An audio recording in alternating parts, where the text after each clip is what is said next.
অবশেষে ইরানের সঙ্গে যুদ্ধবিরতির প্রস্তাবে সম্মতি দিয়েছে ইসরায়েল, তবে জানিয়ে দিয়েছে যুদ্ধবিরতি লঙ্ঘন করা হলে কঠোর জবাব দেবে দেশটি।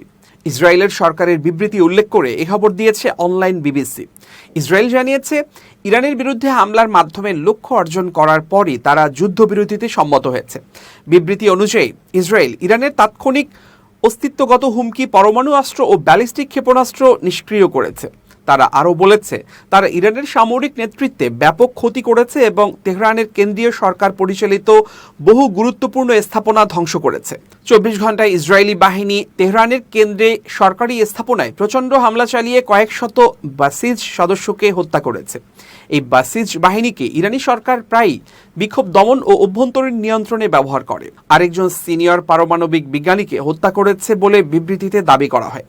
বিবৃতিতে আরও বলা হয়, যুক্তরাষ্ট্র এবং প্রেসিডেন্ট ট্রাম্পকে ইরানের পরমাণু হুমকি নির্মূলে তাদের সহায়তার জন্য আন্তরিক ধন্যবাদ জানাচ্ছে ইসরায়েল। এর আগে বাংলাদেশ সময় রাত 4টায় ডোনাল্ড ট্রাম্প ঘোষণা দেন যে ইরান ও ইসরায়েল যুদ্ধবিরতিতে সম্মত হয়েছে।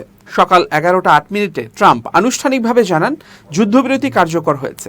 সকাল 12টা 10 মিনিটে ইসরায়েল জানিয়েছে তারা যুক্তরাষ্ট্রের যুদ্ধবিরতির প্রস্তাব গ্রহণ করেছে। সোমবার দিবাগত রাতে ইরান জানিয়েছে ইসরায়েল হামলা বন্ধ করলে তারাও হামলা বন্ধ করবে। যুদ্ধবিরতির আগে উভয় দেশই রাতভর ব্যাপক গোলাবর্ষণ চালিয়েছে। ইরানে কতজন হতাহত হয়েছেন তা এখনও নিশ্চিত নয়। বিবিসির সাংবাদিকরা বলেছেন, তেহরান একটি ভয়াবহ রাত পার করেছে। ইসরায়েল বলছে, দক্ষিণ ইসরায়েলের বীরশেভা শহরে কমপক্ষে 4 জন নিহত ও 22 জন আহত হয়েছে।